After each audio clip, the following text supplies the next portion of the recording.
कहानी की शुरुआत में हम मॉरिस नाम के एक शातिर चोर को देखते हैं जिसे बैंक से चोरी के केस में पुलिस ने पकड़कर उम्र भर की कैद के लिए दुनिया की सबसे सिक्योर जेल अल्काट्राज में कैद करने के लिए ले जा रहे होते हैं। अल्काट्राज एक ऐसी जेल है जिसे समंदर के बीच एक छोटे से आइलैंड पर बनाया गया है, यानी अगर कोई कैदी जेल तोड़कर बाहर भी आता है तब भी वो भाग नहीं सकता क्योंकि आगे उसका रास्ता पानी रोक लेता है। इसीलिए इस जेल को दुनिया का सबसे सिक्योर जेल का दर्जा हासिल था। यहाँ सिर्फ दुनिया के टॉप क्रिमिनल्स को रखा जाता, लेकिन जल्द ही इस जेल का रुतबा मिट्टी में मिलने वाला था क्योंकि अब इस जेल में एंट्री हो चुकी थी फ्रैंक मॉरिस नाम के एक शातिर चोर की, जो पहले भी कई बार जेल तोड़कर भाग चुका है। लेकिन इस बार मॉरिस थोड़ा घबरा गया क्योंकि ये जेल बहुत ही ज्यादा सिक्योर थी। मगर मॉरिस को यहाँ अपनी पूरी जिंदगी बिल्कुल भी नहीं बितानी थी। वो जल्द से जल्द इस जेल से भागना चाहता था। जेल में एंटर होते ही मॉरिस भाग जाने का सोचने लगा। मॉरिस को सर से पांव तक फुल चेकिंग करके उसे एक सेल में लॉक किया जाता है। एक गार्ड आकर मॉरिस से कहता है वेलकम टू अल्काट्राज, और यहाँ से होती है असली कहानी शुरू। तभी अचानक एक बेल बजती है और सभी सेल के गेट्स ऑटोमेटिकली खुल जाते हैं। अफसर कैदियों को बाहर बुलाते हैं। इस जेल का डिसिप्लिन भी बहुत सख्त है। कैदियों को साफ सफाई और अपने टाइम पर सेल में जाने के रूल्स को फॉलो करना होता है। सब एक जैसा यूनिफॉर्म पहनकर लाइन में ब्रेकफास्ट खाने आ जाते हैं। मॉरिस के सामने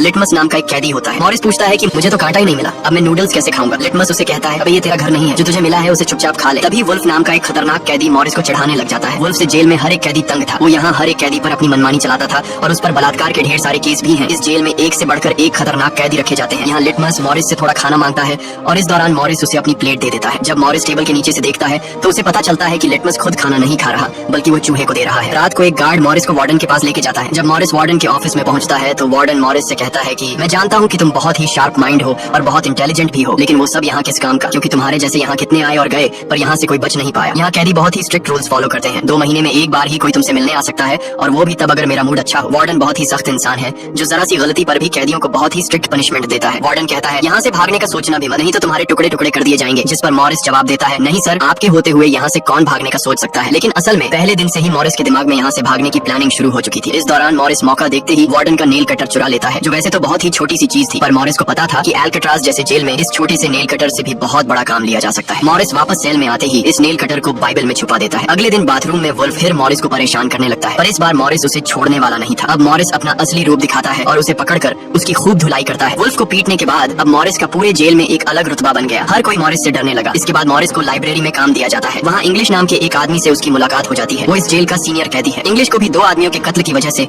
उम्र भर की कैद सुनाई गई थी। उसने इस जेल में अपनी आधी जिंदगी गुजार दी थी। वो इस जेल के चप्पे चप्पे से वाकिफ है। उसे जेल की हर बात की खबर रहती है। उसे यह भी पता होता है कि आज सुबह मॉरिस और वुल्फ की लड़ाई हुई थी। वो मॉरिस को कुछ किताबें देता है जिन्हें मॉरिस को हर एक कैदी के सेल में पहुंचाना होता है। अगले सीन में खुले जगह को दिखाते हैं जहाँ कैदी कोई न कोई गेम खेल रहे होते हैं। तभी वो डॉक नाम का एक आर्टिस्ट से मिलता है जो खुद की पेंटिंग बना रहा होता है। डॉक एकदम सीधा साधा और डिसेंट इंसान है जो कई सालों से यहाँ सजा काट रहा है। उसे पेंटिंग करने का बहुत ही शौक था और अपना ज्यादातर वक्त वो पेंटिंग में ही लगा था। डॉक का कहना था कि अल्काट्राज जैसी जेल में कोई भी पागल हो सकता है, पर उसकी पेंटिंग की वजह से अब तक उसका दिमाग नॉर्मली चल रहा है। मॉरिस डॉक से पूछता है कि इस पेंटिंग में ये फूल क्यों बना के रखा हुआ है, तुम्हारी शर्ट में ऐसा तो कुछ नहीं। डॉक कहता है कि यह मेरी खुशी है जो सिर्फ पेंटिंग में है, मेरे मन में नहीं। उसके बाद मॉरिस जब अपने दाएं तरफ देखता है तो उसे ऊपर इंग्लिश दिखाई देता है। मॉरिस इंग्लिश की तरफ जाता है। जब मॉरिस उसके करीब जाता है तो उसके चेले मॉरिस को रोक देते हैं। तब इंग्लिश इशारा करता है कि अपना ही आदमी है, आने दो। मॉरिस उसके पास जाकर बैठ जाता है और तुरंत अपने दिल की बात छेड़ देता है। मॉरिस उससे कहता है कि यहाँ से बचने में आप मेरी मदद करेंगे। ये बात सुनकर इंग्लिश तो हंस पड़ता है। देखो बेटा, ये महज सिर्फ जेल नहीं है, ये हम सबकी कब्र है। यहाँ से निकलना है तो पहले हमें मरना पड़ेगा, तब जाके हमारी डेड बॉडी यहाँ से कब्रिस्तान तक पहुँच पाएगी। चलो मान भी लो कि तुम इन बड़ी दीवारों पर चढ़ भी गए और उसके बाद खतरनाक फोर्सेस को क्रॉस भी कर लिया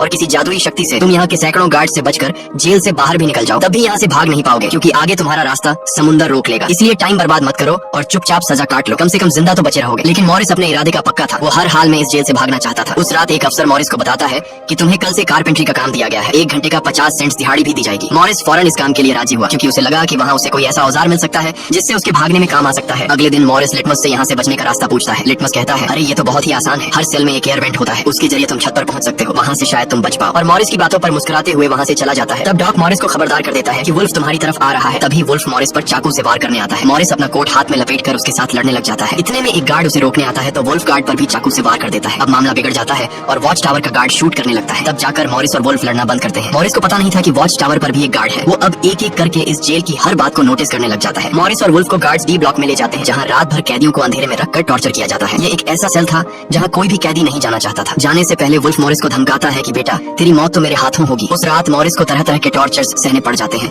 जिससे उसकी हालत काफी खराब हो जाती है। 2 हफ्ते तक इस अंधेरे वाले सेल में रहने के बाद उसे वापस उसके सेल में लेके आते हैं जहाँ लिटमस अपने पालतू चूहे से मॉरिस को एक नोट भेजता है जिसमें लिखा होता है वेलकम बैक मॉरिस। एक दिन चार्ली नाम का एक नया कैदी आता है जिसे मॉरिस के पास वाले सेल में रखा जाता है। मॉरिस और चार्ली में जल्दी दोस्ती हो जाती है। मॉरिस फिर उसे अपने दूसरे दोस्तों से भी मिलवाता है। उसी समय वार्डन बिना किसी को बताए हर एक कैदी के सेल को चेक करता है। जब वो डॉक के सेल में जाता है तो डॉग के सेल में उसके बनाए हुए कई पेंटिंग्स होते हैं। वार्डन हैरान रह जाता है कि दिन ब दिन उसकी पेंटिंग तो बढ़ती जा रही है। डॉग ने वार्डन की पेंटिंग भी बना के रखी होती है। उसे देखकर वार्डन मुस्कुराने लग जाता है, लेकिन पता नहीं क्यों अगले दिन वार्डन डॉग के सेल में बनाई गई सभी पेंटिंग्स को बाहर फेंकने का गार्ड्स को ऑर्डर देता है। वार्डन के इस फैसले ने डॉग को अंदर से पूरी तरह तोड़ दिया, क्योंकि डॉग सिर्फ अपनी पेंटिंग के ही सहारे जिंदा था। वो अपने हर एक बनाए हुए पेंटिंग से बहुत प्यार करता था, क्योंकि यहाँ उसकी सिर्फ एक ही खुशी थी और वो भी उस बेचारे से छीन ली गई। मॉरिस उसे समझाता है कि कोई बात नहीं, वो सिर्फ पेंटिंग ही तो थी, तुम और भी बना सकते हो। लेकिन डॉग इस सदमे से बाहर नहीं आ पा रहा था। अगले दिन उसे देखकर मॉरिस गार्ड से कहता है कि प्लीज डॉग पर नजर रखिए, वो बहुत ही परेशान दिख रहा है, कहीं वो खुद को नुकसान न पहुंचा ले। फिर गार्ड मॉरिस को कहता है तुम अपने काम से काम रखो। डॉग को भी मॉरिस के साथ कारपेंटर का काम दिया जाता है। तभी डॉग छुपकर मॉरिस की जेब में कुछ रख देता है। उसके बाद वो एक गार्ड को बुलाता है और कारपेंटरी के लिए दी गई कुल्हाड़ी से अपनी 3 उंगलियां काट लेता है और कहता है कि जिन उंगलियों से मैं पेंट नहीं कर सकता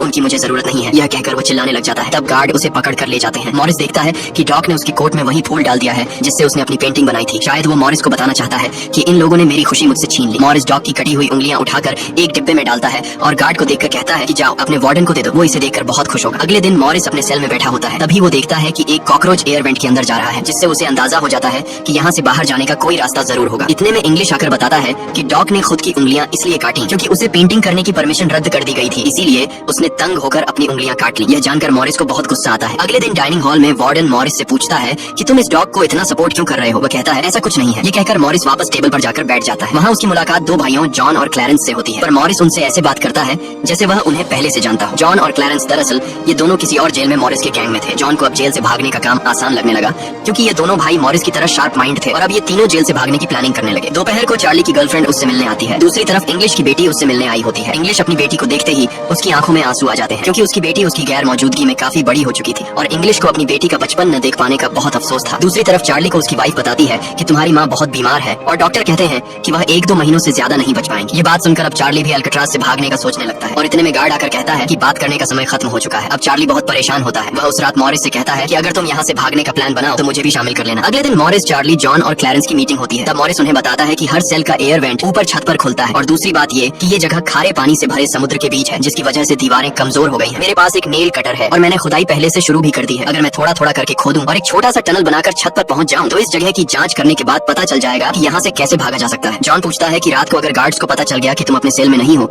तो उन्हें शक नहीं होगा क्या। तभी क्लैरेंस बताता है कि इस मसले का हल मेरे पास है। वो कहता है कि यहाँ मेरे पहचान का एक बार्बर है जो कैदियों के बाल काटता है। वह हमें बाल सप्लाई कर सकता है और उसे यूज करके हम एक डमी हेड बनाकर उसे बेड पर लेटा देंगे, जिसके बाद अगर हम दीवार की सुरंग से निकलकर ऊपर छत पर भी होंगे तब गार्ड्स को शक नहीं होगा, क्योंकि हमारे सेल के बेड पर नकली सिर रखे होंगे। पर बात अभी भी वहीं अटकी हुई थी कि जेल से तो निकल जाएंगे लेकिन समुद्र का पानी कैसे पार करेंगे। मॉरिस जॉन से कहता है देखो, इसमें मुझे तुम्हारी मदद की जरूरत पड़ेगी। तुम तो क्लोजिंग डिपार्टमेंट में काम करते हो, वहाँ तुम्हें उन पुलिस अफसरों के लिए बनाए गए रेनकोट्स मिल जाएंगे, तो तुम कुछ रेनकोट्स चुरा कर मुझे दे देना। हम उससे एक ट्यूब बोट और लाइफ जैकेट बनाकर समुद्र को पार कर सकते हैं। यहाँ चार्ली कहता है भाई मुझे भी कोई काम दो, मैं भी तुम लोगों की मदद करना चाहता हूँ। मॉरिस चार्ली से कहता है कि जब मैं वेंटिलेशन की जाली खोदूं तो तुम पहरा देना ताकि कोई गार्ड हमें देख न ले, और जब तुम खोदोगे तब मैं पहरा दूंगा। मॉरिस का प्लान सभी को पसंद आता है और उसी रात में काम शुरू कर देते हैं। लेकिन दीवार खोदने के लिए नेल कटर बहुत छोटा था, जिसे चलाने में मॉरिस को बहुत जोर लगाना पड़ता और मॉरिस को दीवार खोदने में काफी मुश्किल हो रही थी। उसके हाथ में कहीं छोटी भी आई, लेकिन वो धीरे धीरे उस होल को खोदने लगता है। अगले दिन वो खाने के टेबल पर अपने दोस्तों से कहता है कि मुझे खुदाई के लिए एक बड़े औजार की जरूरत है, नेल कटर से दीवार खोदना बहुत मुश्किल हो रहा है। तभी मॉरिस ने अपने हाथ में चम्मच को देखते हुए उसके दिमाग में एक आइडिया आया। वो जानबूझकर चम्मच को अपने जूते पर घिसकर उसे गंदा कर देता है। उसके बाद मॉरिस ने गार्ड को बुलाया और कहा कि ये चम्मच गंदा है, मुझे दूसरा चम्मच दो। बाकी लोगों ने भी गार्ड से उनका चम्मच बदलने की रिक्वेस्ट की। गार्ड को इसमें कोई गड़बड़ नहीं लगी और उसने फौरन चम्मच बदलने की इजाजत दे दी, जिसके बाद वह सीधा टेबल की तरफ बढ़ता है जहाँ एक और सिक्योरिटी गार्ड सीट पर बैठा होता है। और जैसे ही वह टेबल पर रखे हुए चम्मच बदलने लगता है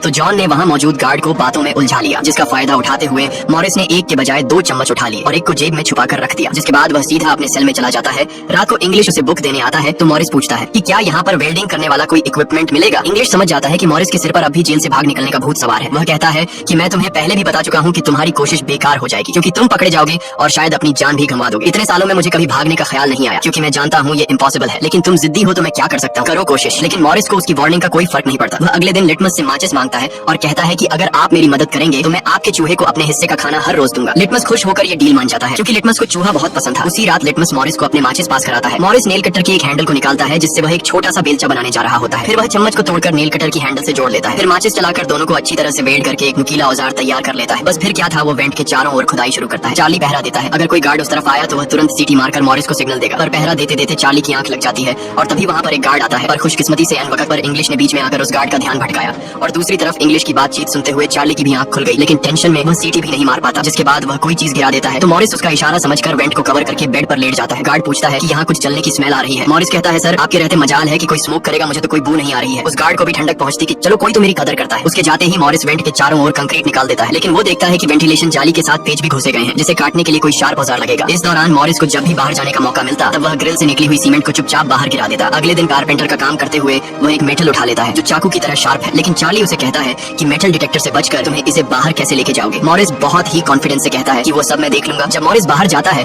तो दरवाजे पर मेटल डिटेक्टर बजने लगता है। दरअसल मॉरिस मेटल को हाथ में उठा लाया था। गार्ड पूछता है कि ये क्यों लेके जा रहे हो। मॉरिस कहता है सर वो मैंने सोचा कि कपड़े टांगने के लिए इसे यूज करूंगा। गार्ड कहता है ज्यादा होशियार मत बनो और वो मुझे दे दो। ये कहकर गार्ड वो मेटल उससे ले लेता है और मॉरिस को पूरी तरह चेक करके जाने देता है, लेकिन अपना हीरो तो हीरो है। दरअसल उसने 2 मेटल चुराए थे, एक हाथ में लाया था और दूसरा शूज में छुपा के रखा हुआ था। उस शार्प मेटल से वह ग्रिल को काट लेता है। अब बारी आती है गार्ड्स को चकमा देने के लिए नकली सिर बनाने का, जिसके लिए ये चारों अपनी जिम्मेदारी का काम करते हैं। चार्ली गार्ड से थोड़ा पेंट मंगवाता है। वो गार्ड से कहता है कि मुझे आर्ट बनाने का शौक है। गार्ड भी इनकार नहीं करता और पेंट उसको ला कर दे देता है। मॉरिस उस होल से निकाले गए कंक्रीट को पीसकर एक पाउडर बनाता है। जॉन नाई की दुकान से बाल इकट्ठा करके लाता है और क्लैरेंस लाइब्रेरी से पुरानी किताबें इकट्ठा कर लेता है। सारा सामान इकट्ठा होने के बाद मॉरिस पानी और पुराने मैगजीन का इस्तेमाल करके एक डमी सिर बनाने लगता है, जिसके ऊपर पेंट और नकली बाल लगाकर बिल्कुल रियल दिखने वाला एक नकली सिर तैयार कर लेता है। साथ ही साथ मॉरिस ने अपने प्लान को और मजबूत करने के लिए नकली कार्डबोर्ड बनाए, जिससे कोई शक नहीं कर पाएगा कि सामने की दीवार में किसी ने सुरंग बनाई है। एक रात मॉरिस ने अकेले ही ऊपर जाने का फैसला किया, जिसके लिए उसने अपनी बनाई गई नकली खोपड़ी को बेड पर रखा और उसे गर्दन तक कंबल से ढक लिया। जिसके बाद वह नकली कार्डबोर्ड लेकर सुरंग से बाहर निकल आता है। वहाँ मॉरिस पाइप्स को पकड़कर धीरे धीरे ऊपर छत पर चढ़ जाता है। दूसरी तरफ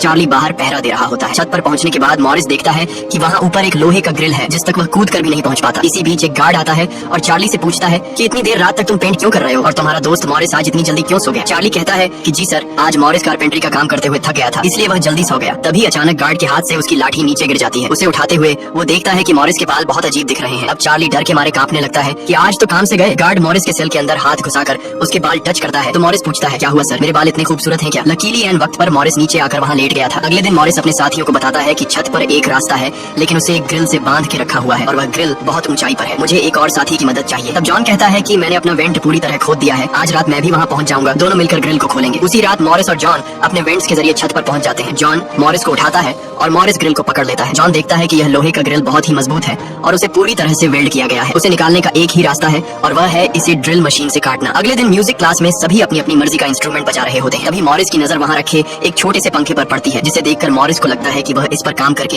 एक ड्रिल मशीन बना सकता है, जिसके लिए वह चार्ली से कहता है कि तुम किसी तरह करके इस पंखे को यहाँ से छुपा लो। चार्ली बड़ी आसानी से इस छोटे से पंखे को अपने इंस्ट्रूमेंट बॉक्स में छुपा कर रख देता है। जब चार्ली बाहर आता है तो गार्ड्स उसके इंस्ट्रूमेंट बॉक्स को चेक भी करते हैं, लेकिन उन्हें पंखा नहीं नजर आता और चार्ली को जाने दिया जाता है। वह पंखा जैसे ही मॉरिस के हाथ लगता है तो मॉरिस उस पर काम करना शुरू कर देता है और कई घंटों बाद मॉरिस उस पंखे से एक ड्रिल मशीन तैयार कर लेता है। उस रात मॉरिस और चार्ली छत पर चढ़कर उस लोहे की रोड को ड्रिल मशीन से काटने लग जाते हैं। ड्रिल मशीन की आवाज काफी तेज थी, जो कि ड्रिल की आवाज को सुनकर गार्ड्स ऊपर आने लगते हैं, लेकिन तब तक मॉरिस ग्रिल का एक रोड काट देता है और ड्रिलिंग की आवाज बंद हो जाती है। ड्रिल की आवाज बंद होने के बाद गार्ड उसे नजरअंदाज करके वापस चला जाता है। अब इन चारों ने भागने के लिए अपने सभी रास्ते खोल दिए थे, जिसके बाद वह मंगलवार की रात को दुनिया की सबसे सिक्योर जेल अल्काट्राज से भागने वाले थे, जिससे आज तक कोई भी नहीं भाग पाया था। अगले दिन फिर उनकी मीटिंग होती है और वह भी मूवी हॉल में, जहाँ सब मूवी देख रहे होते हैं। मूवी की आवाज के बीच मॉरिस जॉन और क्लैरेंस से पूछता है कि क्या तुम्हारा वेंट तैयार हुआ है और उन रेनकोट्स का क्या हुआ जिससे हम ट्यूब बोट्स और लाइफ जैकेट्स बनाने वाले थे। वह बताते हैं कि सब तैयार है, हमारा डमी सिर भी एकदम रेडी है, बस बच निकलने की देरी है। अगली सुबह नाश्ते के दौरान मॉरिस ने डॉग के दिए हुए फूल को टेबल पर रखा। वार्डन ने जब इस फूल को देखा तो वार्डन उनकी टेबल पर आकर वहाँ रखे हुए फूल को मसल देता है। ये देखकर लिटमस को बहुत गुस्सा आता है, क्योंकि ये फूल डॉग का फेवरेट था और डॉग मर चुका था। लिटमस तो गुस्से में उस पर हमला करता है कि एक तो तुमने डॉग को मार दिया और दूसरी तरफ तुम उसकी दी गई एक छोटी सी निशानी को भी नहीं छोड़ रहे हो। लेकिन जैसे ही वह वार्डन पर हमला करता है उसे अचानक हार्ट अटैक आ जाता है और वह नीचे गिर पड़ता है। मॉरिस को वार्डन पर बहुत गुस्सा आता है और चारों उसी रात बच निकलने का फैसला करते हैं। मॉरिस आधी रात का इंतजार कर रहा होता है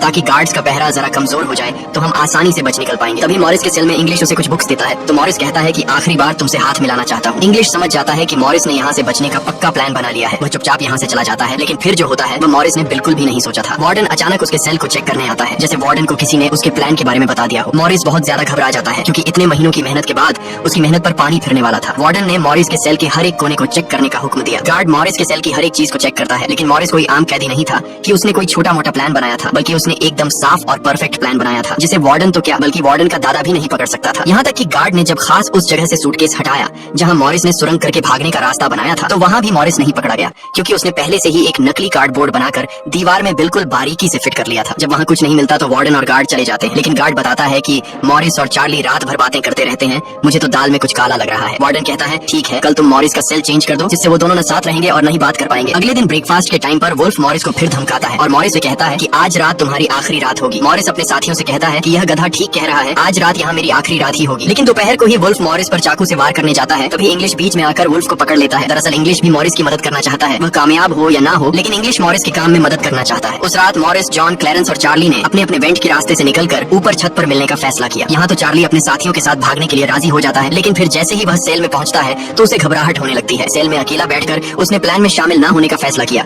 और उसके बाकी 3 साथी अपने अपने वेंट के रास्ते से निकलकर ऊपर छत तक पहुंच जाते हैं। वह तीनों काफी देर तक चार्ली का इंतजार करते हैं, लेकिन काफी टाइम गुजरने के बाद जब उन्हें लगता है कि चार्ली नहीं आएगा तो वह चार्ली को छोड़कर निकलने का फैसला कर लेते हैं। वह तीनों अपने प्लान के मुताबिक आगे बढ़ने लगे, लेकिन इधर चार्ली की आंखों के सामने उसकी आजादी का सपना दूर होता जा रहा था। वह तीनों धीरे धीरे सर्चलाइट से छुपकर भागने लगे। इस तरह से वह छुप छुप कर बिल्डिंग के एंड पर पहुंच जाते हैं। तभी सेल में बैठे चार्ली के दिल में जोश आता है और वह भी भागने का इरादा कर लेता है। वह अपने वेंट के रास्ते से निकलकर ऊपर छत तक पहुंच जाता है, लेकिन अब बहुत देर हो चुकी थी, क्योंकि वह अकेला वहां ऊपर के उस दरवाजे तक नहीं पहुंच पा रहा था। यानी उसने अपनी आजादी का मौका डर की वजह से गंवा दिया। दूसरी तरफ वह तीनों छत पर पाइप से लटक कर नीचे जमीन पर आ जाते हैं और टावर में बैठे सिक्योरिटी गार्ड की नजरों से बचते हुए जेल की आखिरी दीवार तक पहुंच जाते हैं। और फिर वह तीनों बारी बारी उस फेंस की दीवार पर चढ़कर जेल से बाहर निकल आते हैं। अब वह तीनों तेजी से दौड़ते हुए समंदर के किनारे आ गए। फिर वह तीनों रेनकोट को निकालकर उसमें मुंह के जरिए हवा भरने लग जाते हैं। मुंह से भरने में उन्हें काफी टाइम लग रहा था, लेकिन इसके अलावा उनके पास कोई दूसरा रास्ता नहीं था। इसीलिए वह तीनों अपनी पूरी जान लगाकर जैसे तैसे करके रेनकोट से बनी ट्यूब बोट को आखिरकार फुला देते हैं और बोट को पानी में डाल देते हैं। इस तरह से यह तीनों अल्काट्राज के रुतबे को मिट्टी में मिलाते हुए भाग जाते हैं। अगली सुबह एक गार्ड हर सेल को चेक कर रहा होता है। शुरुआत में गार्ड को सब कुछ नॉर्मल दिखाई देता है, लेकिन जब वो चार्ली के पास पहुंचते हैं तो चार्ली अपने सेल में भूत की तरह खड़ा होता है और दिल ही दिल में खुद को ताने दे रहा होता है कि काश कल रात को थोड़ा सा हिम्मत जुटा लेता तो शायद बाकी लोगों के साथ बच निकल जाता। गार्ड पूछता है कि तुम्हारा दोस्त यह इतनी देर तक क्यों सो रहा है। यह कहकर वो मॉरिस के सेल में जाकर उसे आवाज देता है, लेकिन मॉरिस की तरफ से कोई जवाब नहीं मिलता। तो गार्ड को गुस्सा आता है और वो सेल खोलकर उसे बालों से पकड़कर उठाने की कोशिश करता है, लेकिन जब गार्ड उसे जोर से ऊपर की तरफ खींचता है तो सिर नीचे गिर जाता है। यह देखकर गार्ड के पैरों तले जमीन ही खिसक गई, क्योंकि मॉरिस अब सेल में नहीं बल्कि बाहरी दुनिया के मजे ले रहा है। बेड पर तो उसने अपना डमी हेड छोड़ दिया था, जिसके बाद पूरे अल्काट्राज में सायरन बजने लग जाते हैं। पूरे जेल में यह बात फैल गई कि जेल से कुछ कैदी भाग चुके हैं, जिसके बाद वार्डन जेल के चप्पे चप्पे में उन तीनों को ढूंढने लगता है। जब वो तीनों जेल के अंदर नहीं मिलते तो वार्डन समुद्र में एक सर्च ऑपरेशन चलाता है। वार्डन को यकीन नहीं होता कि वो तीनों बच निकल गए। उसे लगता है कि जरूर तीनों पानी में मरे होंगे, पर अंदर ही अंदर वार्डन जानता था कि वो तीनों बहुत ही स्ट्रांग थे। उन तीनों ने समुद्र के पानी को पार करके अब आजादी का सांस ले रहे होंगे। वार्डन से हेडक्वार्टर के अफसर सवाल पे सवाल उठा रहे होते हैं, तुम क्या सो रहे थे जब वो तीनों बच निकले। वार्डन बहुत ही टेंशन में होता है, लेकिन तभी वहाँ पर वार्डन को डॉग का वही फेवरेट फूल मिलता है।